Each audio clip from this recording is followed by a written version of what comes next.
Hey, good morning, Art.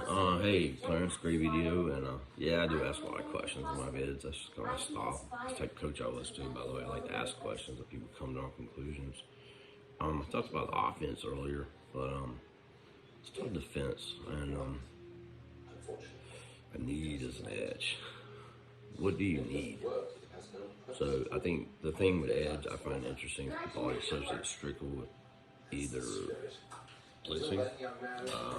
Sometimes I categorize the guys just pressures or set the edge, right? Duh. But let's just talk about the pressure portion. Inside linebackers can create pressure too. I think one of the interesting things you said that I agree with you is Kobe Dean and Brandon Smith will be my two, big time. Why? Well, not only could they roam and hunt and do at-will linebacker stuff, those guys create pressure. And the thing is, it may not even show up on the stat sheet. It's just, coming in from the inside, disruption, which they both can do, opens it up for a guy who may not be Von Miller to get that single team, right? So let's just imagine you got Grady and he's disrupting, taking up two blockers. You got Nakobe coming down, and you got Brandon Smith there looking for him, who can play edge too. Maybe DFJ suddenly is blowing the hell out of the water statistically, and that's how it works. You guys know this. Even a Hamilton could change that game. So I don't get caught up on positions as much as I do talent. I get it. You got to fill a position. Not arguing that, but in the day, pressure and playmaking comes from all levels. It was interesting. Like I think in your mock Clarence, you signed Tavin Bryant. Maybe he doesn't get a lot of sacks. He hasn't got a lot of sacks. But if he can disrupt and he can set an edge and move things inward, what happens? Grady may be able to face. And now if you're putting these linebackers, like you keep saying Smith or Kobe, or even Michael Walker, who's shown the ability to blitz, it's like it comes from all over the place. So I like positionless players. I get tired of the message board where they're blah, blah, blah. Now, look, there's some guys, like Vic Beasley.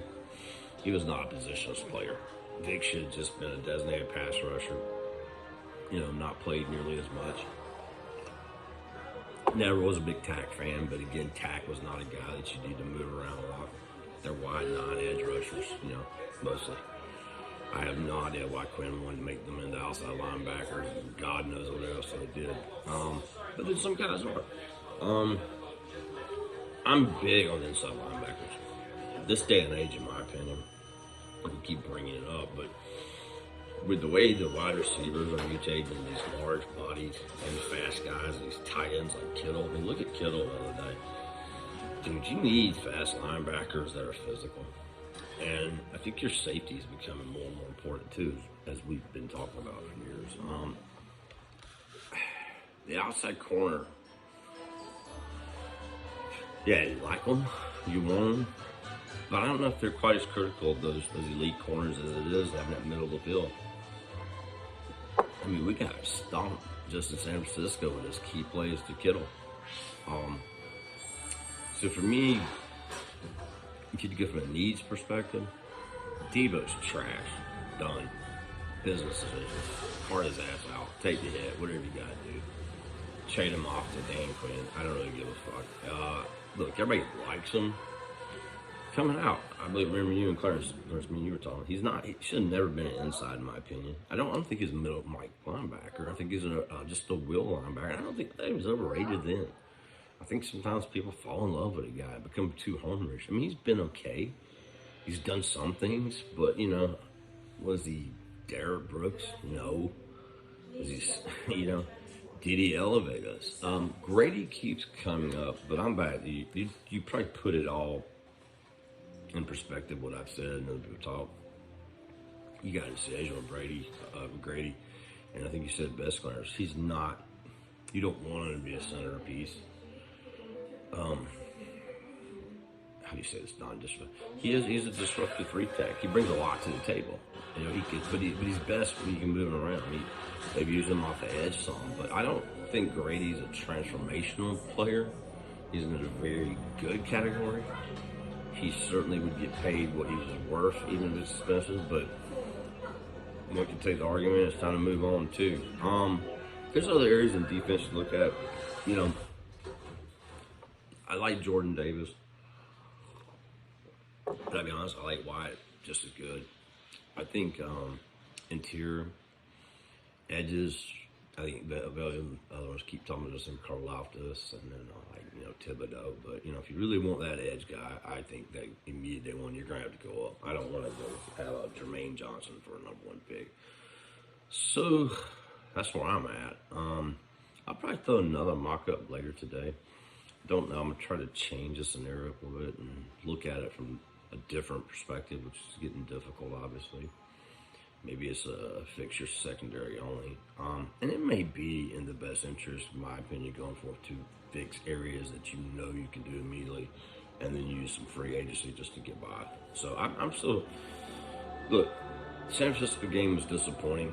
It showed two things. One, the team has fight to keep up. Two, our offensive line is shit.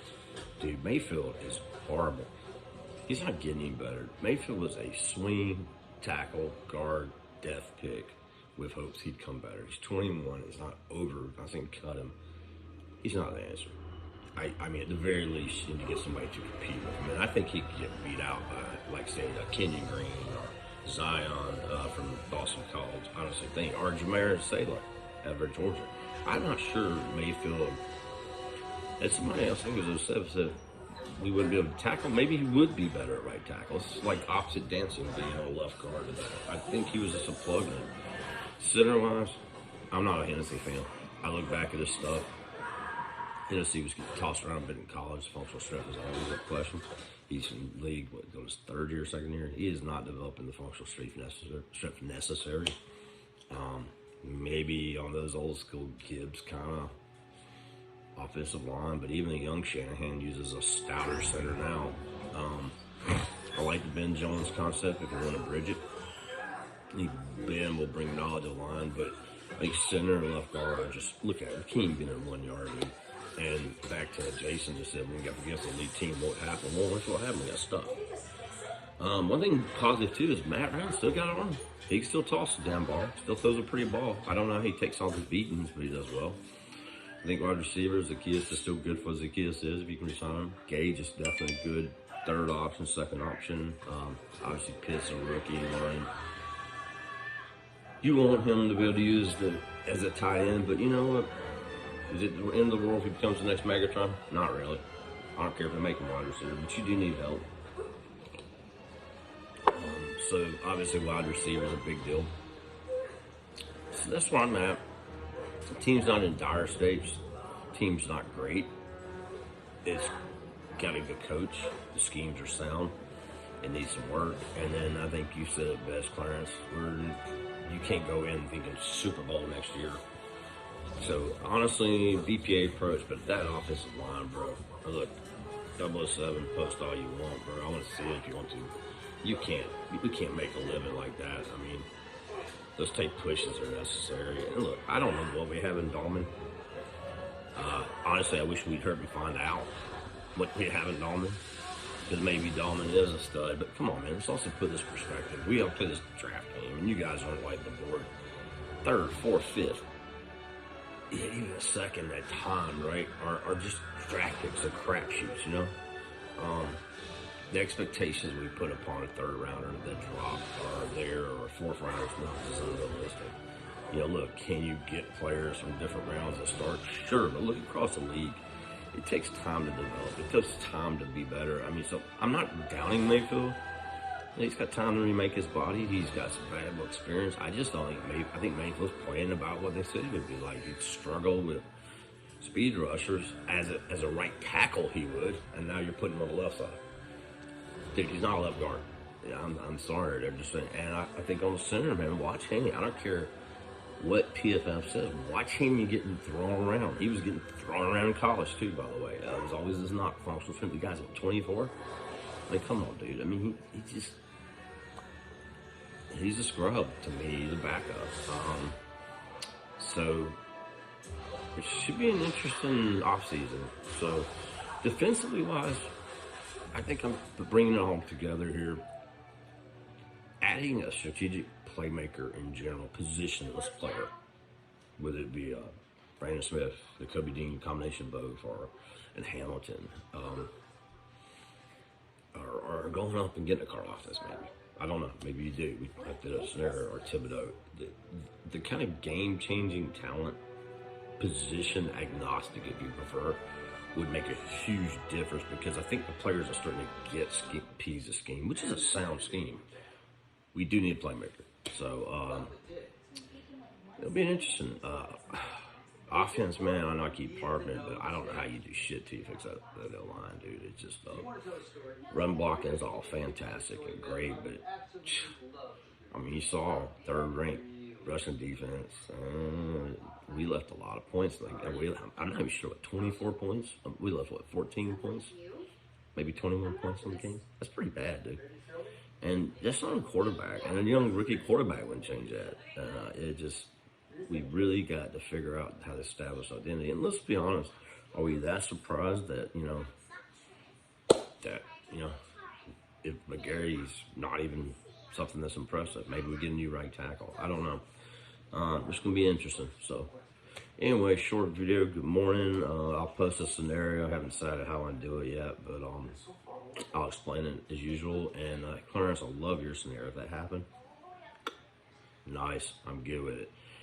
And one last thing, Clarence, I like the picks like Zach Harrison mid-round, because you really showed something. Those are good, able-bodied edge guys that maybe are 5-sack guys, 3-sack guys, consistent rotation guys. You need those on the roster. They're certainly upgrades from means. AO would be one, I think. Not a stud, maybe Jag, but that's the type of Jag you want. Hamilton would be sick. He'd just be sick to have. And Devontae Price, same as you are. Not a lot separating running backs. Well, anyway, guys, have a good day. Have a holiday, happy holiday, and this is Gucci out.